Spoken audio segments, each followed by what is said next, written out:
She pulled a gun on my daughter over a bench. Just let that sink in for a second. I mean, who does that? This psycho HOA president, Brenda Hutchinson, not only called the cops but aimed a loaded weapon at us all because I put a memorial bench for my late wife Emily in my own yard. Next thing I knew, 5 cop cars screeched up to the curb lights flashing, officers leaping out like we were public enemy number 1. Brenda was screaming bloody murder. They're criminals, arrest them, and for a moment I thought the world had officially lost its mind. But here's the kicker: while the cops were gearing up to cuff my criminal daughter, Sophie, everything froze.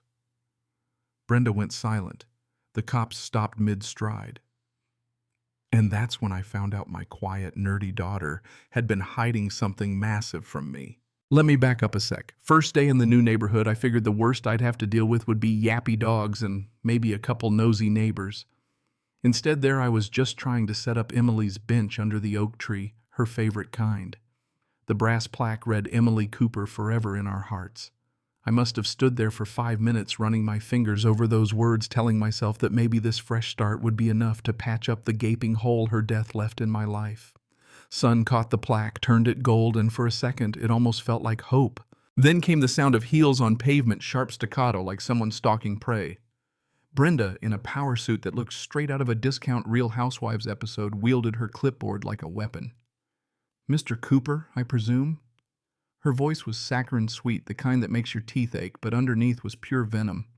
She was president of the Willowbrook Homeowners Association, and apparently my bench was already a problem.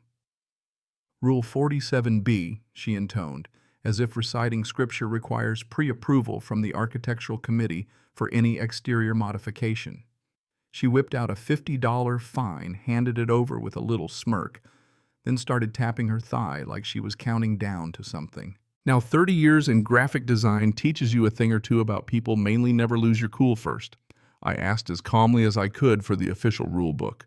Her smile flickered. I am the rule book here. She then handed me foreclosure paperwork, already filled out, already dated, yesterday, before she'd even spoken to me. It listed 15 violations from mailbox height to unauthorized grass variety right down to excessive bird attraction. Total $8,000 in fines. I pointed out the date, and she didn't even blink. Administrative efficiency, Mr. Cooper. As she walked away, I snapped photos of everything, already knowing this wasn't just some power-hungry neighbor, it was a full-on scam. Thing is, Sophie, my daughter, she works for the federal government. She's always been vague about her job jokes that HOA politics are harder than her day gig. So I emailed her the documents and started digging. All HOA bylaws are supposed to be on file at the county clerk's office, and if Rule 47B existed, it'd be there. Guess what it wasn't? The bylaws ended at Rule 42. No mention of benches, nothing about architectural committees. The last update to the bylaws was 3 years before Brenda ever became president. Then there was Walter Chen, Brenda's twitchy accountant, sitting in the county parking lot like a guy waiting for the end times. When I confronted him, he basically melted. "She has dirt on everyone," he whispered. "If I don't help her cook the books, I'm ruined." Then he blurted out something about Phase 3 peeled out of the lot and left me with more questions than answers. That's when I realized this wasn't just about a bench or even my house. There was a whole operation here. Fake companies, phony fines, foreclosure scams. I did what any semi-desperate dad would do, got creative with a little digital sleuthing. A fake HOA newsletter with a tracking link landed me access to Brenda's email. Password Haqueen 2015, child's play. What I found made my skin crawl. Property acquisitions labeled Phase 1 through Phase 3, fake violations, plans to flip houses. One thread stopped me cold. Cooper House priority target. Renovation plans were already attached, turning my home Emily's dream into a commercial parking lot. And the email was CC'd to people I recognized: Emily's friends, her old librarian colleague, even our moving guy. All of them had known Emily. All had lost homes here. That's when Sophie called, her voice low, urgent. "Dad, don't do anything else on your computer. Pack a bag, grab essentials. I'm on my way with my team. This is bigger than you think." Apparently Oakwood, the name Walter whispered, wasn't just a street, it was the linchpin of a major federal investigation. I met Walter at a diner outside town, the guy shaking so hard he could barely hold his coffee. He confessed 5 years of cooking books, laundering money, making it all look legit. Brenda, she's not the boss. She's just middle management. The real power was something called the Phoenix Corporation. Walter had tracked one of their leaders, the architect, to a monthly meeting and described a woman with a distinctive scar in a silver Mercedes. Suddenly, black SUVs rolled up outside. Walter nearly fainted, thought we were dead. But it was Sophie's team FBI tactical response, and now the operation was out in the open. With Walter flipping armed with 5 years of evidence, the whole scheme was about to collapse. Then Brenda made her move, stormed across the street, gun in hand, hair wild, screaming about betrayal. The neighbors came out, phones up, recording every second. Sirens wailed in the distance. Sophie stepped between us, badge-flashing voice, calm and deadly. Special Agent Sophia Cooper, FBI. The cop on scene went from barking orders to stumbling over apologies. Brenda dropped the gun, sank to her knees, and was cuffed right there on her precious manicured lawn. But she didn't go quietly. I'm just middle management. The architect is watching. You have no idea how deep this goes. Phoenix always rises from the ashes. She was processed and hauled away, but not before boasting that her bail was already posted $5 million pre-approved before her arrest. With Brenda gone, the real storm hit.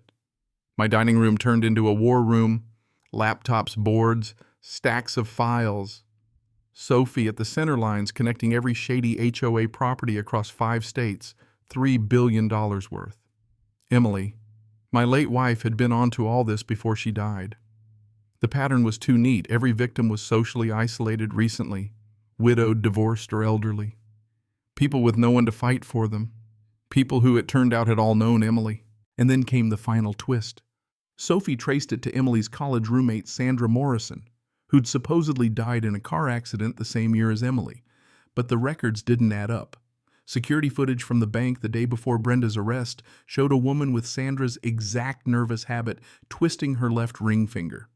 Walter confirmed it. Sandra, the architect, had been hiding in plain sight, orchestrating everything. Sandra called the FBI directly, taunting us. She admitted everything. The Oakwood Psychiatric Hospital mass suicide was really a mass murder patients used for illegal drug trials covered up with arson. Their deaths funding a real estate empire. Emily found out, gathered evidence, and hid it in the one place Sandra could never reach: the yellow roses she'd planted in our backyard, each rose marked for a victim, 21 in all. FBI teams dug up the roses, finding waterproof containers with documents, drives, and one last letter from Emily.